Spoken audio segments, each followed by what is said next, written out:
happy Homebrew Wednesday. I finally got around to making that porter that I was talking about with the cocoa nibs and the vanilla beans. So let's go ahead and just cut straight to it, show you some footage of that. Here you go. Hey guys, so let me see if I can explain this. My equipment setup. Got the control panel up behind me. That basically controls the temperatures and the elements which will create the temperatures in the boil kettle and in the HLT. So what I'm doing today is I'm making a porter. And so I've already heated up the water. I've brought that up 70 degrees, put what I needed to into my mash tun, put the grains in my mash tun, stirred it up, and now I want to sort of walk through how I've got my tubes all hooked up so you see how this sort of recirculates and I control the temperatures of the mash. So right now in the for a porter I'm currently mashing at a temperature of 68 degrees, 67, 68 Celsius. So what I've got is for my HLT, I've got it dialed into 69 degrees. It usually, it's about a degree off through the transfer process. So currently at 69 degrees, it's going through, and the water, all it's doing is recycling through itself in order to maintain a temperature and to maintain some sort of circulation inside the mash tun, or inside the HLT, so that the heat element, it's not just the water around the element that gets heated up. So it's sort of circulating around, so there's some water movement, and it sort of creates a natural temperature control. So what I've got is the water coming out is going into the pump, down the bottom of the pump, and it's coming out of the pump and going back into the top of the HLT. So it's basically just constantly recycling so that it's got movement. For the mash tun, the way that this works is I've got the wort coming out into the bottom of the pump, coming out of the top of the pump into the bottom valve, which is into the coil, which resides inside the HLT. And the coil pretty much acts as a heat exchanger. So coming into the bottom, it's going up through 50 feet of a half-inch stainless steel coil, coming out the top at 69 degrees. By the time it comes back into the mash tun, it's about 68. So it maintains 60, 68, 69, wherever I set it, in the PIDs. So that's coming back down into the mash tun, and it's got a tube that's basically circled around the top of the mash so that it doesn't create any channeling. So that's sort of great. So it's just constantly recycling. So I've got the HLT recycling the water through itself, keeping movement going, and keeping the coil heated to the temperature it needs to be. In the mash tun, I've got this basically recycling through the coil back up into the mash tun so it maintains temperature.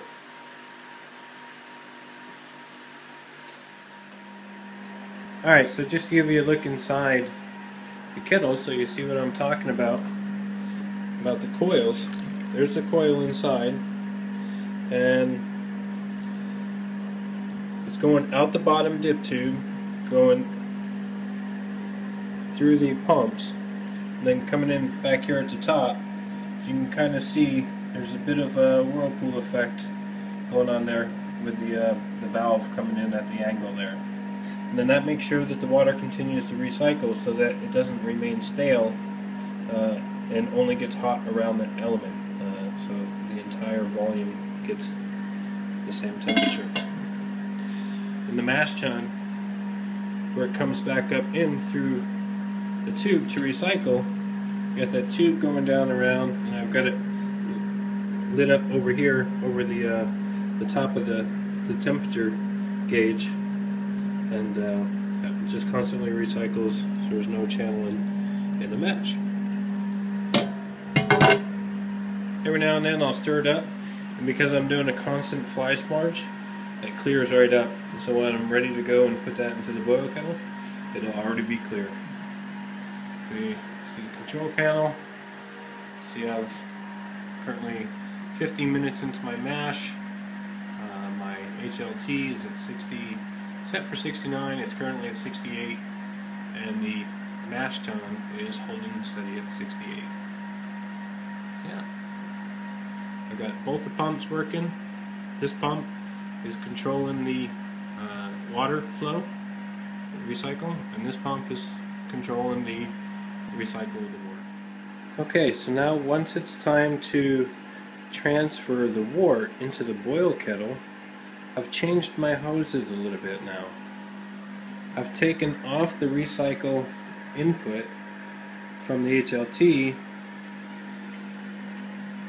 coming off over there, and now it's going into the coil. You can see I've taken off the input here coming out of the mash tun that used to go into the bottom here, and now that's going into the bottom of the pump and going up into the boil kettle. So that's how that works. So when my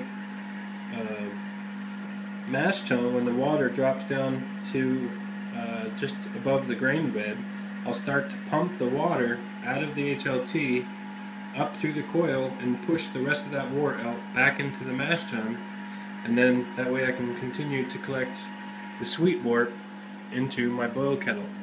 So if you take a look now, I've got a little short connector here, and coming into, I don't know if you can see that, but just dribbling out of there.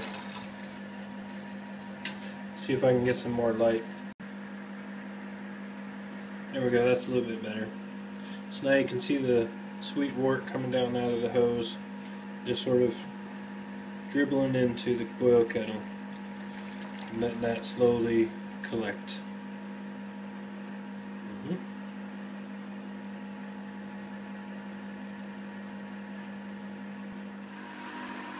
Alright, so I'm still in the middle of filling up the boil kettle. I've got about 6 gallons in the boil kettle now.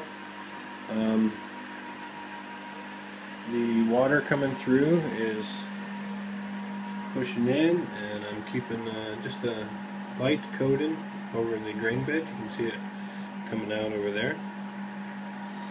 It's starting to clear out. You can see here the beer coming in now, or not the beer, but the sweet wort. It's definitely no longer the darkness, sweet darkness that it was. It's starting to clear up. Just used my refractometer, and I'm currently at 1039, and so I'm still plenty of headroom there to go down to 1011. So I should be able to fill that up without any problem.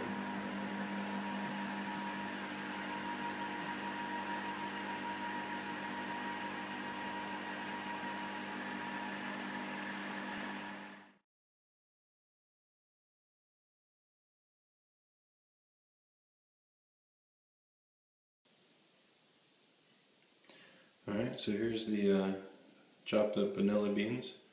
Got them all cut in half, some of them cut in thirds, and it's been in there for about a good 3 days. So I'm going to go ahead, you can see the cocoa nibs there on top of the porter. I just poured that in. So I'm going to go ahead and add in these vanilla beans. Pour it in. Put all that stuff in there. It's pretty good. I'll close the lid and give it a little stir, and that should be it. Alright, it's all stirred in there. Just give you a little glimpse there so you can kind of see what those cocoa nibs do. They just sort of float on top after you first set them in, and we'll see how that turns out over the course of the next week and a half.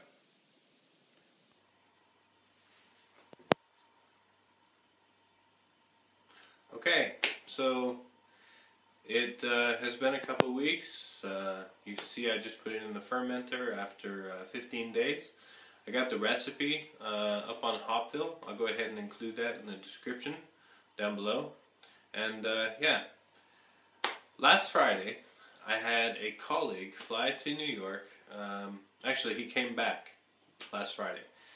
He'd been over there for a week and a half. He just came back, and I asked him to pick me up something while he was there. And lo and behold, he found what he was looking for. So, you guys will recognize this one, Maharaja. So I got a bomber of that, 22 ounce, 650 milliliter bottle. Also, a double jack, Firestone Walker.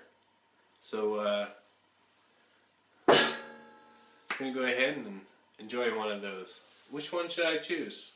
Maharaja, Firestone, Maharaja, Firestone Walker, Maharaja, Firestone Walker. I've been wanting to try this one a long time, so let's go ahead and give this a pour. There we go. Got this fancy tinfoil at the top, but I'm so excited I can barely contain myself. So let's go ahead and open that up with the old trusty, crusty bird tubers. Ooh. I don't see a date on this one. There is a date on the Firestone Walker one. No date here. Let's give this a pour.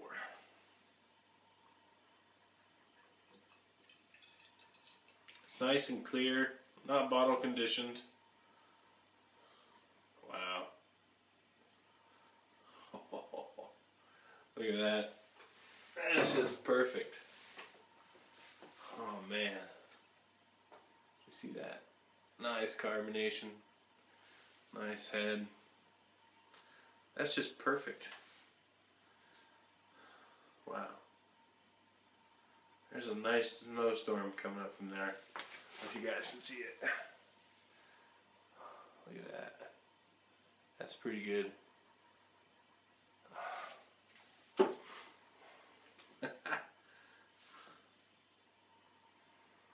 Oh yeah. Oh man. It's not overwhelming, but it's definitely got a beautiful aroma. Oh.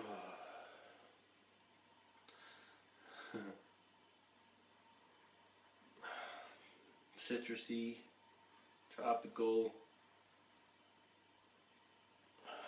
Wow, I can't wait anymore. I gotta get a swig of this. Cheers.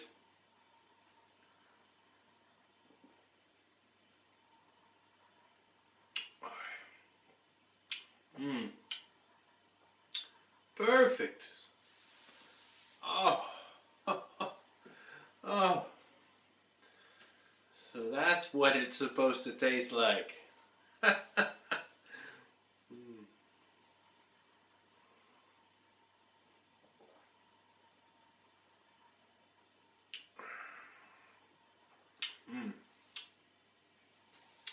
Great mouthfeel. Just medium body. Oh.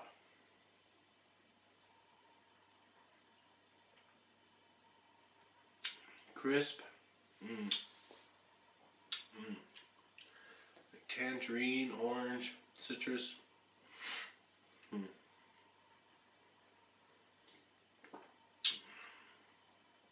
All kinds of goodness.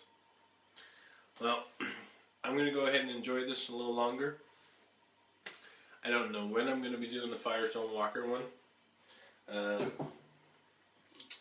Date on this was February 18th, 2013 at 10:20. So it's not going to last long. Got to get to it very soon. So I'll go ahead and do that. I'll finish this one off tonight. Once again, guys, cheers. Happy Homebrew Wednesday. Hope you guys are doing great. Remember, friends come and go, but beer will stay forever. Cheers.